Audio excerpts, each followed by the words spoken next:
Anyways, moving on, I want to shift to kind of an interesting series of events, I guess we could call it. That is, A, not a good look for the Supreme Court, and B, shows how many different layers there were to January 6th. And what I'm talking about here is about Virginia or Ginny Thomas. She's an American attorney and a conservative activist. If you're not watching, I'm putting up quotes because I don't think the term activist covers this enough, but she's married to the U.S. Supreme Court Justice Clarence Thomas, who's quite a feller, honestly. Quite a character. Really fascinating justice. I'm not a fan of him. I think morally he's corrupt in a lot of ways, but he's a smart guy who is very consistent, is what I would say. Anyways, back to his wife, Ginny. Let's just say that she is one of those activists that was involved in January 6th, seemed fine with the attempted coup, and is definitely at least QAnon adjacent, and that's being generous. I'll start with the introduction to this Economist article called The Embarrassing Mrs. Thomas. And the article starts by saying that, in quotes here, Virginia Thomas made headlines this week when she confirmed that she had attended Donald Trump's pre-insurrection protest in Washington, D.C. Frankly, it wouldn't have been surprising if she hadn't been there. End quotes. And the article then does a great job of just helping us understand what type of activist she is and was in the past as well. And the article discusses how she's not just some activist, but one that is on the kind of paranoid fringe of the party. She was touting fear and conspiracies long before Trump was in office, so of course she was able to really attach herself to Trump, and Trump really appealed to her in a lot of ways. And the article discusses some of her lovely views, if you want to call them that she's had over the years. First off, she abhors feminism and doesn't believe affirmative action is necessary.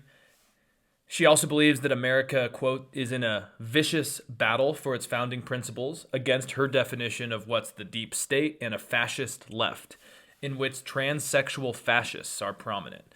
Fun stuff. I don't even, I can't even sometimes keep up with all these, to be completely honest, but transsexual fascists. I think the left is crazy in a lot of ways, but for some reason, transsexual fascists are not what I usually see as the biggest threat, but she's also a good friend with Steve Bannon, which I think really tells us pretty much all you need to know.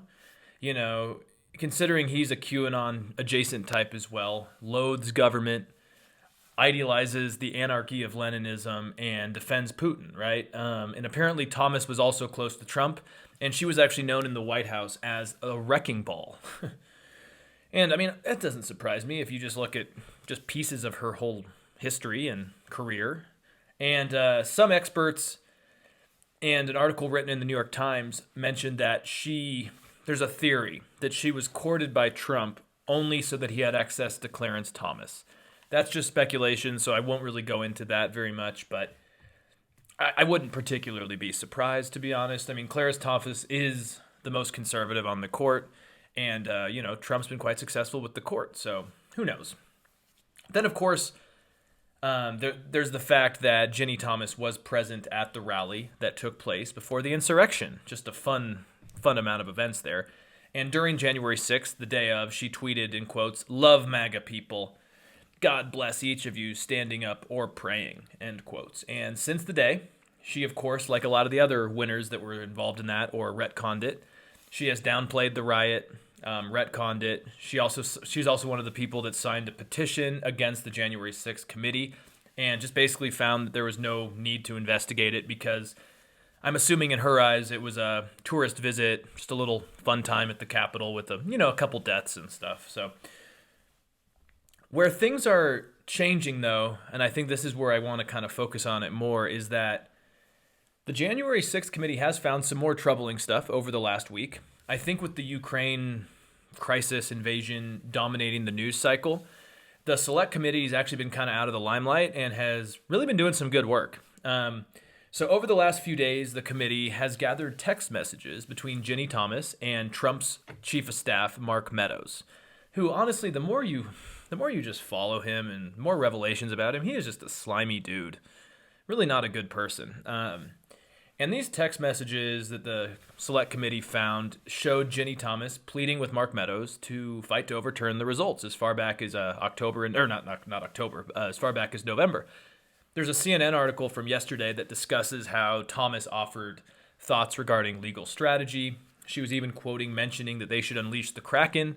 And of course, this included the use of attorney Sidney Powell, who is batshit crazy. I don't have to even tell you guys that. And clearly, she's in a lot of legal trouble, and it's very clear that she's even aware that she's lying herself. She's starting to admit that. So there's one text to Mark Meadows from November of 2020, and it says here in quotes, "Help this great president stand firm, Mark. You are the leader with him who is standing for America's constitutional governance at the precipice. The majority knows Biden and the left is attempting the greatest heist of our history," end quotes. I just always kind of think back, oh my gosh, like, do you really think like almost 80-year-old Biden and 80-plus-year-old Nancy Pelosi and all them, they're planning the biggest heist of our history?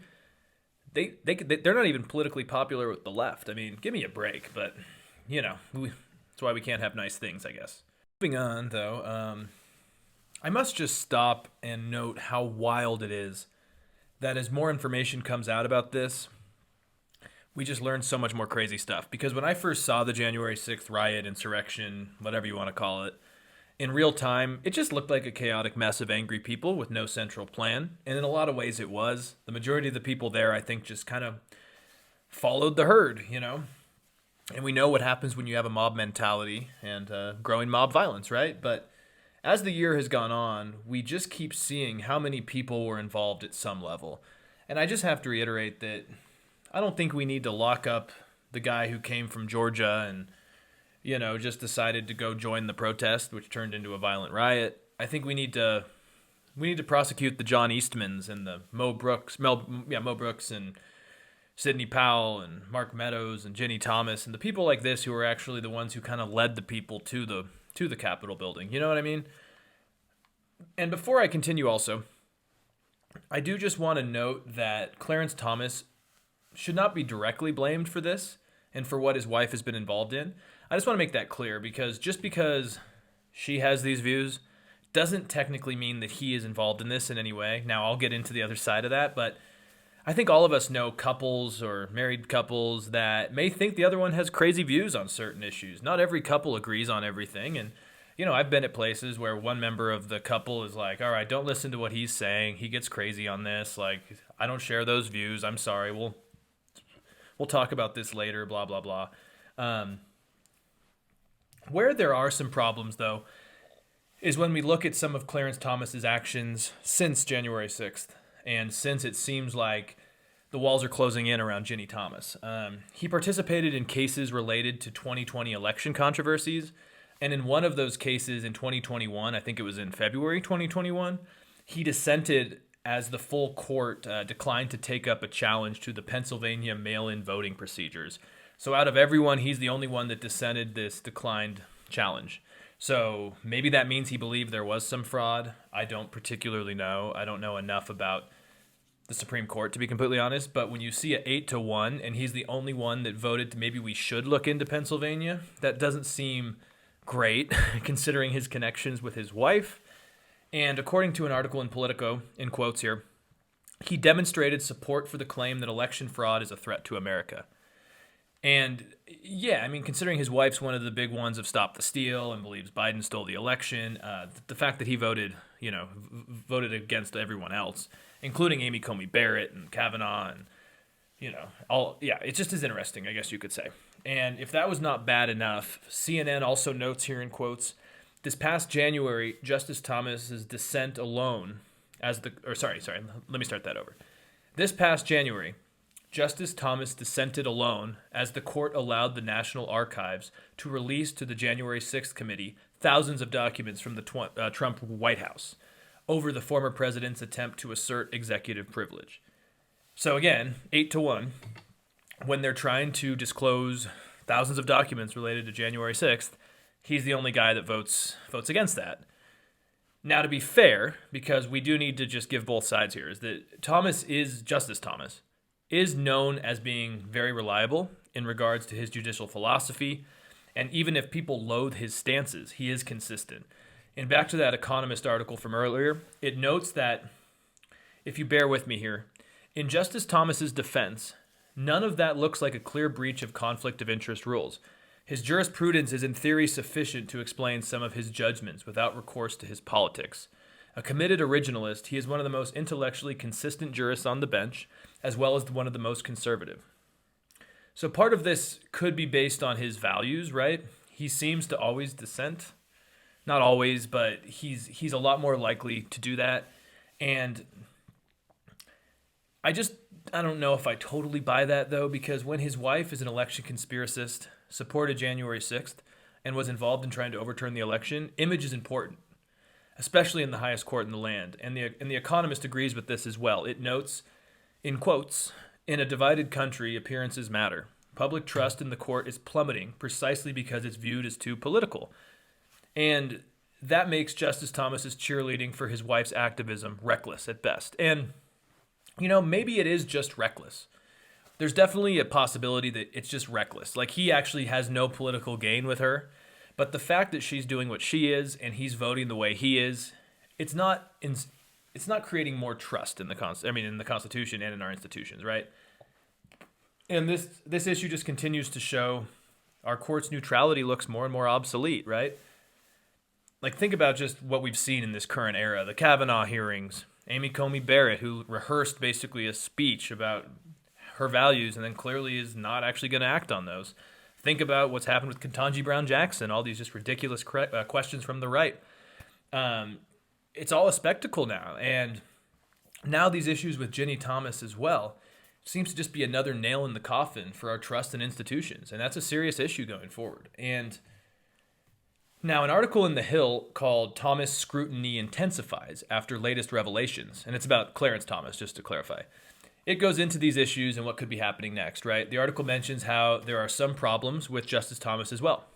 And I didn't mention this earlier, but it's important to note, is that he has not recused himself from any of these January 6th or 2020 election-based decisions in the Supreme Court, which is, I think, a bit problematic because considering he has a close tie with someone who was involved in the illegal activities that happened that day, or potentially illegal activities that happened that day, the fact he hasn't recused himself is interesting.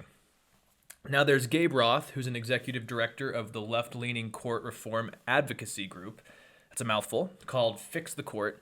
And he said, in quotes here, "Revelations mean that now, beyond any doubt, Justice Thomas must recuse himself from any Supreme Court cases or petitions related to January 6th or efforts to overturn the election," end quotes. I have to agree. To me, it seems unethical for him to be involved in these decisions, right?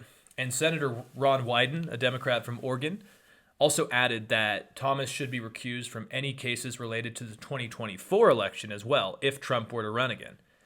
And I agree with that sentiment, but if a justice has to recuse himself from honestly all these matters that are very important in the United States right now, should they even be a justice in the first place? Because I think the goal of a justice is to have non-biased, consistent people who you may not agree with, but they're going to try to make the decision based on their jurisprudence.